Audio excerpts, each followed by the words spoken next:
Подпредседателе, почитувана македонска јавност, тука е заменикот за надлежен, денеска надлежен за... Заменикот да влезе во сала. Тука се видовме, добро. Јас навистина не би сакала да се повторувам за сите оние работи што ги кажаа моите колеги претходно, бидејќи тоа е толку очигледно и толку јасно, транспарентно, еве да кажеме, како што вие сакате да кажувате дека сте транспарентни, односно транспарентно е кажано што не чини во овие пакет предлог закони, кои што сите се со европско знаме, да збориме понатаму дека нема никакво објаснување, дека е празна табелата за европско согласување. Сето тоа е јасно. Оно што мене ме интересира во овој конкретен предлог закон за градење, односно во измени и дополнување, е тоа што немам одговори на тоа што не ми е јасно. А ништо не ми е јасно од измените што ги правите. Како и сите прочам 5 комплет закони што ги именувате, на кои само едно е јасно, тоа е дека сакате да се убрза процесов, по секоја цена да се подпише, односно подпишане договорот, да се изгласаат законите за да може криминалот слободно да се спроведува. Сега што е оно што мене ме мачи? И мислам дека треба да се даде соодветен одговор на јавноста, особено на јавноста која што се занимава со археолошко наследство, со археолошко културно наследство. Што е тоа што ме загрижува е дека да, во одредени, значи овој закон за градење е поврзан со законот за урбанистичко планирање, каде што единствените измени, како што е кажано, е дека се скратени некои рокови за известувања од надлежни институции. Меѓутоа, тука е стравот.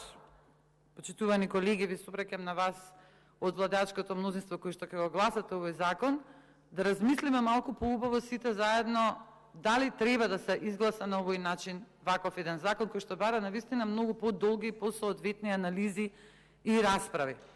Зошто? Бидејќи ние и досега имаме закони, но за жал тие во последниве неколку години не се спроведуваат, а особено оние закони од кои што го допираат археолошкото наследство, односно културното наследство на Република Македонија, кое што по 100 пат ќе кажам дека е пребогато и дека навистина можеме да се гордееме. И мене, ако ме прашате, да, патиштата се од стратешки и национален интерес, бидејќи треба сите да возиме по соодветни безбедни патишта, но оно што е исто така стратешки национален интерес е промоција и афирмирање на културното наследство на Република Македонија и соодветна грижа за истото.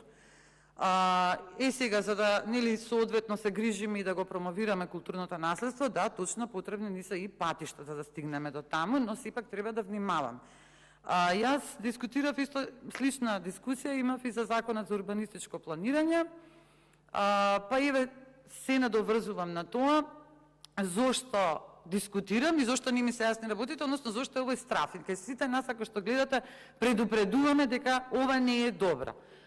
Сега, колеги, ако ништо не е страшно што ќе се скрати процедурата, кажете ми тогаш што да правиме со оно што до сега не се почитува. Еве, например, зошто јас велам дека нема да се испочитуваат процедурите, па дури и скратени. Може да бидат испочитувани, дури и скратени, бидејќи во вчера кажав, и во Битола и во Охрид имаме соодветна институција која што може веднаш да прати инспектори на терен и да се види тоа што е најдено, што е од кој период. Меѓутоа, што се случува во нашата држава? Во нашата држава се случува да не реагираат инспектори.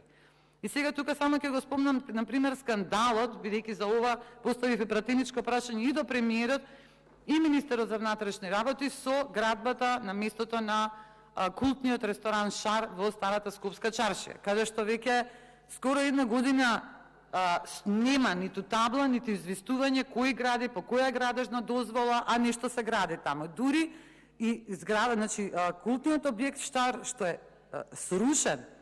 На моје пратеничко прашање премиерот Димитар Ковачевски ми одговори дека е срушен од непознат сторител. Сега разбирате ли зошто ни е страф?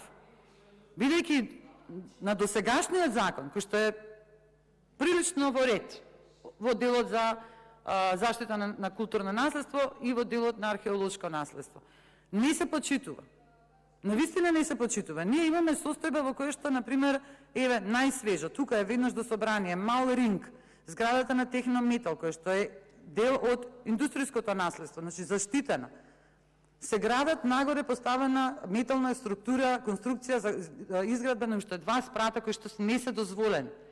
Такви состојби имаме низ целата Скопска чаршија, при постоечки закон, при постоечки инспекторат. Затоа е стравот. Дека се гради без дозвола, се гради без надлежни дозволи кои што треба да се додат, кои што треба, па дури се гради и кога ќе се увиди дека не е тоа во ред. Да го спомнам аквадуктот, од круцијално значење за Скопје, за туризмот во Скопје, каде што исто така неколку пати, па дури Министерството за култура реагира, меѓутоа нема повратна реакција, инспекторите ги нема. Така да, разбирам јас, скратена е процедурата, да, меѓутоа и досегашната процедура не се почитува, воопшто не се почитува. Ние имаме ситуација во државата, а верувајте, почитуваниот колега вчера имаше реплика во кој што изрази надеж дека нема да се најде ништо во тој дел таму од кај Кичево па на кај Струга. Дали знаете дека точно кај Струга поминува вија Игнација патот и дека е тоа дел од светското културно наследство и дека тоа веќе е нешто кое што се подготвува за впишување на УНЕСКО од 7 држави го подготвуваат. Значи точно Вевчанскиот дел, целиот тој појас поминува, оттаму поминува вија Игнација. И мислите дека таму нешто нема да се најде? Сигурно ќе се најде. И дали во тој момент ќе има соодветна реакција? Јас само за тоа се плашам и верувам дека целата археолошка јавност е заради ова загрижена, не заради друго. Дали ќе има соодветна реакција? Бидејќи до сега гледаме дека нема. Еве 6 месеци поминаа точно од пратеничкото прашање што го поставив за објектот Шар во старата Скопска чаршија, повторно си стои таблата празна, а си се гради таму, си се работи. Ниту знаеме кој гради, ниту што гради, ниту со која дозвола градежна. Оттаму е стравот. Навистина не сум против стратешки проекти, особено против изградба на патишта, бидејќи се многу потребни, бидејќи ние можеме да се фалиме многу со нашата држава, со прекрасна ни е Македонија, но за жал странците кога ќе дојдат гледаат дека немаме патишта. И точно дека треба, но според мене, како човек што доаѓа од културата и кој што ја знае вредноста на културното наследство е исто така стратешки интерес. И сега, кога ќе дојдеме до ситуација што е поважно, кој е стратешкиот, кој е поважен стратешки интерес, мене тоа не ми е јасно. И верувам дека на цела македонска јавност, особено на онаа која што се занимава со заштита на културното наследство. Што ќе се случи? Имаме примери кои што покажуваат дека не се реагира. Имаме примери каде што и покрај реакцијата на Министерството за култура, Министерството за внатрешни работи не реагира и се продолжуваат градби и се продолжува уништување на културното наследство. И затоа нема да гласам за овој закон, затоа сум против и затоа сите овие недоумици, сите овие прашања, бидејќи како велат, брза кучка слепи кучиња раѓа. Многу се избрзува.